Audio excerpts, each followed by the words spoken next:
Welcome to the Elite You. Get your hurt feelings reports ready. Remember, they're just words. The bad man can't get you. In the martial arts world, we talk about minimal effective force. But here's the truth nobody wants to talk about. To actually limit your force and survive, you need more skill. A lot more skill. Not less skill. If you only train for a fair fight, you're already dead. I'm going to show you 3 videos that will change how you look at every confrontation you'll ever have. Let's get into the first one.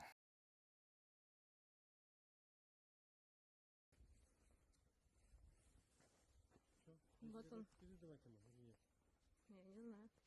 Что тебе надо? О, здравствуй. Я тебя знаю, да? А, не знаешь, кто? Ух ты.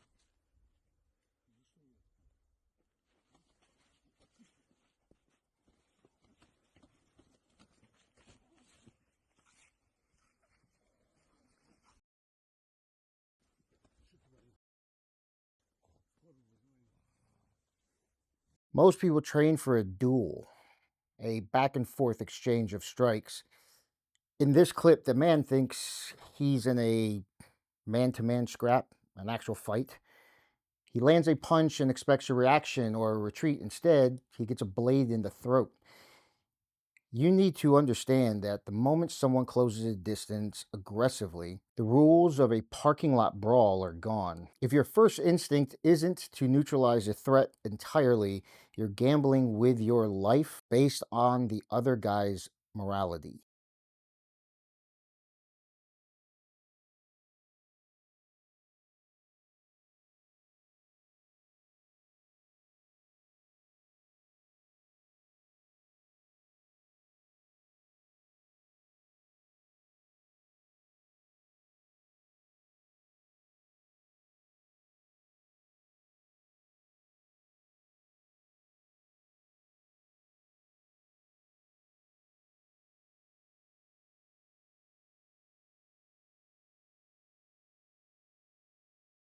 This isn't about looking over your shoulder. This is about accepting that monsters exist who don't need a reason to kill you. The attacker didn't want his wallet. He wanted his life. When you teach subduing your opponent as your primary skill set, you're teaching people to negotiate with a predator. If you haven't mentally accepted that an attack can be silent, sudden, and final, you'll spend the last 3 seconds on Earth being confused, just like the man in this video.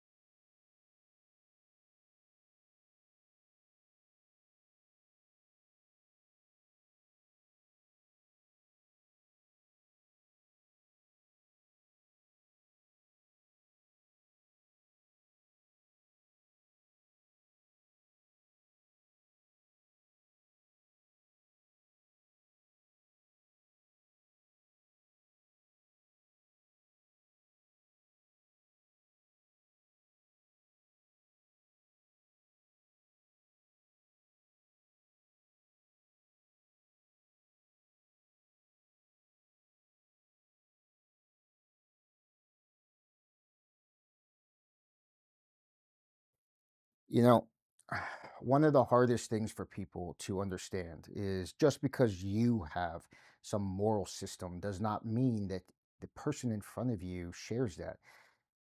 The person right next to you, even your spouse, they don't think like you. And so you need to take that well past that point. You don't think like a psychopathic murderer, but that doesn't mean that other people don't. This looked like a low stakes argument, and one hurt feeling later, along with a looping shot that turned out to be a blade, ended this guy's life. I understand that a lot of you are good people and you do not want to think about the violence that's directly out there. But if you lean too hard into the other direction where everybody's going to play fair, you are going to allow people to get too close to you. You are going to allow them to talk to you, manipulate you, make your guard drop. And then before you know what type of danger you're in, the damage is already done. This guy got hit once. That's it. That's all it took. You don't get another chance. You don't get to see them drawing the blade. You should naturally assume every movement with their arms, especially in limited visibility, is a bladed attack. Treat it as such. That's the threat.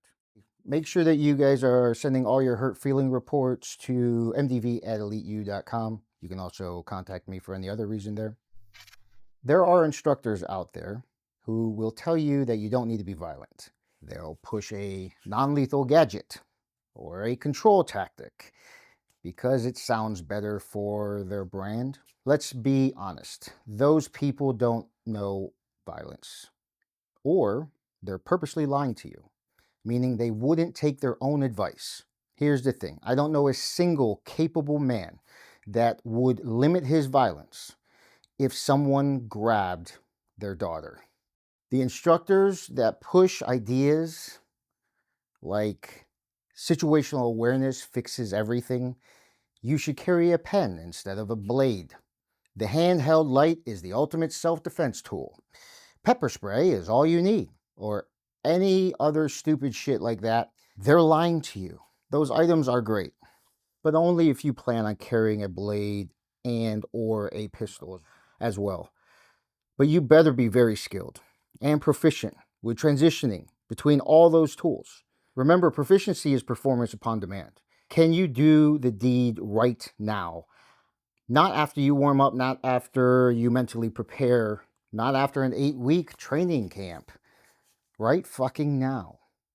Remember, martial arts, self-defense, tactical tools, these are businesses. A lot of models make money by keeping you around forever, just like the box gyms that feed clients pizza after they do a great job.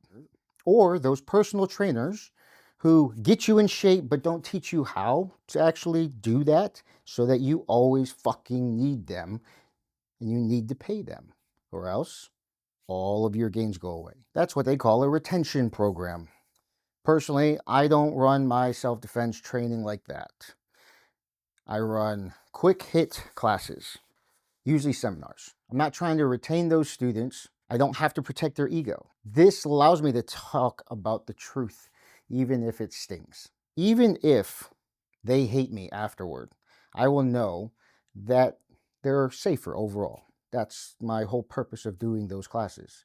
I'd rather hurt their precious feelings than find out that they had to bury a loved one because I did not have the integrity to train them properly.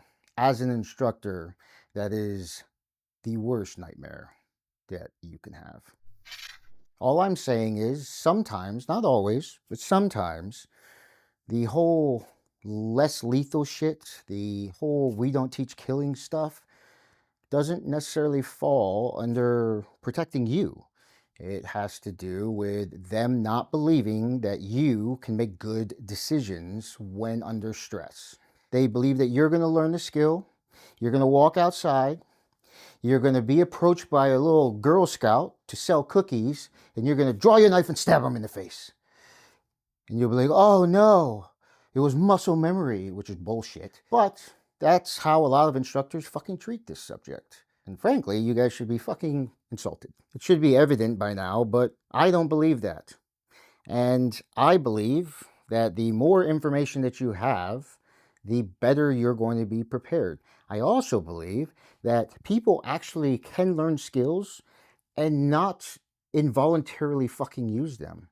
There's a lot of things I know how to do that I don't do. And I'm sure you do too.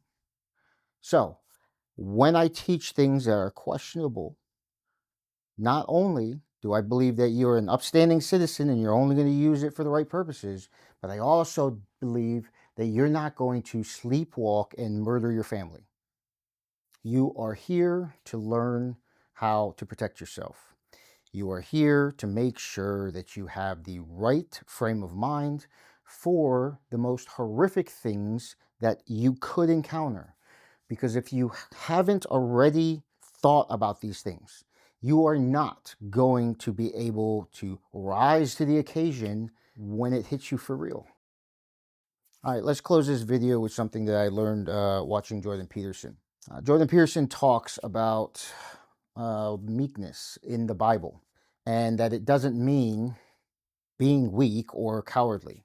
It means being a warrior who keeps his sword sheathed. It's having the ability to perform absolute violence, but having the moral discipline to only use it when it's right. I'm trying to build a community of people just like that. Warriors, protectors, like-minded individuals. Highly capable, dangerous when necessary, but fundamentally good for society. If you underestimate a threat because you want to be the nice guy, your family is the one who pays the price. Train for the worst, and you will be better prepared for all levels of violence. It doesn't work the other way. Let me know in the comments which clip hit you the hardest. And based off of how well this video does, I have 3 more clips ready to go. So if you enjoyed this, thumbs up, subscribe, comment, share, and I will shoot out that next video. I'll see you there.